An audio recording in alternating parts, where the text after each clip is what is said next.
Orion nebula. Hi, Vaidyaraj ശാസ്ത്രലോകത്തിലെ പുതിയൊരു വീഡിയോയിലേക്ക് എല്ലാ കൂട്ടർക്കും സ്വാഗതം. കഴിഞ്ഞ ദിവസം നമ്മൾ വേട്ടക്കാരൻ അഥവാ ഓറിയോൺ നക്ഷത്രഗണത്തെ കുറിച്ച് ഒരു വീഡിയോ ചെയ്തിരുന്നു. അതിനുശേഷം ഓറിയോണിന്റെ ബെൽറ്റിനെ കുറിച്ച് ഒരു റീൽ ചെയ്തിരുന്നു. ഇന്നിപ്പോൾ നമുക്ക് ഓറിയോൺ നെബുലയെ കുറിച്ച് കുറച്ച് അത്ഭുതപ്പെടുത്തുന്ന ഡീറ്റെയിലുകൾ നോക്കാം. ഇത് പല ആളുകൾക്കും അറിയാത്തൊരു സംഗതിയാണ്.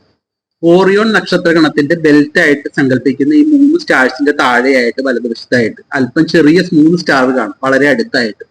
ഈ സ്റ്റാറിന്റെ സെൻട്രലിലെ സ്റ്റാർ നമ്മൾ സൂക്ഷിച്ച് നോക്കിക്കഴിഞ്ഞാൽ അതൊരു സ്റ്റാർ അല്ല, പല സ്റ്റാർ ആയിട്ട് തോന്നും. ഇതാണ് ട്രപ്പീസിയം സ്റ്റാർ എന്ന് പറയുന്ന 4 സ്റ്റാർസ്.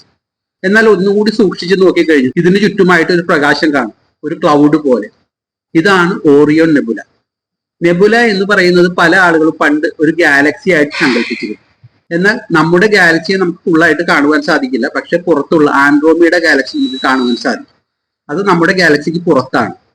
എന്നാൽ ഈ നെബുലയുള്ളത് ഗാലക്സി പോലെ തന്നെ തോന്നും, പക്ഷെ നമ്മുടെ ഗാലക്സിക്ക് ഉള്ളിൽ തന്നെയുള്ള ഒരു നക്ഷത്ര കൂട്ടവും അല്ലെന്നുണ്ടെങ്കിൽ നക്ഷത്രം ഉണ്ടാവാനുള്ള ഗ്യാസോ ചേർന്ന് ഒന്നിച്ചുള്ള ഒരു ക്ലൗഡാണ്.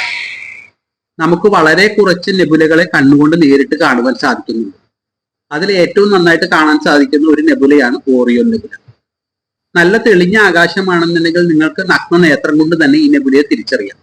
ഇത് ഏകദേശം 1000 മുതൽ 3000 സ്റ്റാർസ് വരെയുണ്ട്. കൂടാതെ അതിൽ കൂടുതൽ നക്ഷത്രം ഇനിയും ഉണ്ടാവാനായിട്ടുള്ള ഗ്യാസുകളും പൊടിപടലങ്ങളും ഇവിടെ തന്നെ ഉണ്ട്.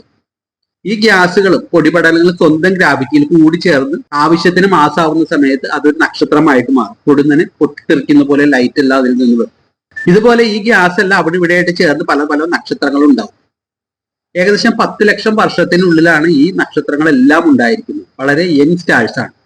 നമ്മുടെ സൂര്യന്റെ ആയുസ് ആണെന്നുണ്ടെങ്കിൽ, ഇതുവരെയുള്ള ആയുസ് ആണെന്നുണ്ടെങ്കിൽ ഏകദേശം 450 കോടി വർഷമാണ്.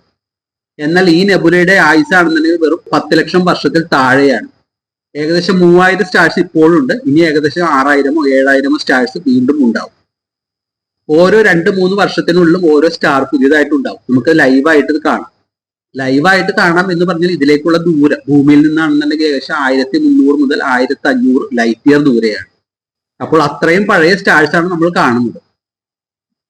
ഈ സ്റ്റാർസ് ഉണ്ടാവുന്നത് ഒരു വലിയ ടെലസ്കോപ്പിലൂടെ നമ്മൾ ഫോട്ടോ എല്ലാം എടുത്ത് ഏകദേശം 1 ലക്ഷം വർഷത്തെ ഫോട്ടോ എടുത്ത് ഒരു വീഡിയോ ആയിട്ട് ഉണ്ടാക്കുകയാണെന്നുണ്ടെങ്കിൽ വലിയൊരു അമിട്ടുപെട്ടി പൂത്തിരി എല്ലാം ഉണ്ടാവുന്നത് പോലെ അവിടെയുള്ള ഒരു സ്ഫോടനമായിട്ടായിരിക്കും നമ്മൾ കാണുക.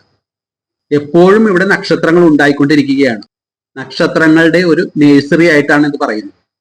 ഇവിടെ ഉണ്ടാവുന്ന ഓരോ നക്ഷത്രങ്ങളും ചിലത് വലുതും ചെറുതുമാണ്. അധികവും ഉള്ളത് ബ്രൗൺ ഡ്വാർഫുകളാണ്, ചെറിയ നക്ഷത്രങ്ങൾ. ഈ ഓരോ നക്ഷത്രം ഉണ്ടാവുമ്പോൾ അതിന് ചുറ്റുമുള്ള ഗ്യാസ് എല്ലാം ചേർന്നിട്ട് ഒരു പ്രോ പ്ലാനറ്ററി ഡിസ്ക് ഇതിന് ചുറ്റും ഉണ്ടാവും. ഇത് ചേർന്നാണ് ഗ്രഹങ്ങൾ ഉണ്ടാവുന്നത്. ഈ പ്രോ പ്ലാനറ്ററി ഡിസ്ക് നമുക്ക് നേരിട്ട് കാണുവാനും അത് ആദ്യമായിട്ട് രേഖപ്പെടുത്തിയിരിക്കുന്നത് ഈ ഓറിയോൺ നെബുലയിലാണ്. നമ്മൾ ഈ നെബുലയിൽ സൂക്ഷ്മമായിട്ട് ടെലസ്കോപ്പ് എല്ലാം ഉപയോഗിച്ച് നോക്കുകയാണെന്നുണ്ടെങ്കിൽ പുതിയതായിട്ട് സ്റ്റാർസ് ഉണ്ടാവുന്നത് നേരിട്ട് നമുക്ക് ലൈവായിട്ട് കാണാം. ഇനി നമ്മൾ ഓറിയൻ നെബുലയിലേക്ക് ഒന്ന് സൂം ചെയ്ത് പോവുകയാണെങ്കിലും ഇതുപോലെ ഇരിക്കും.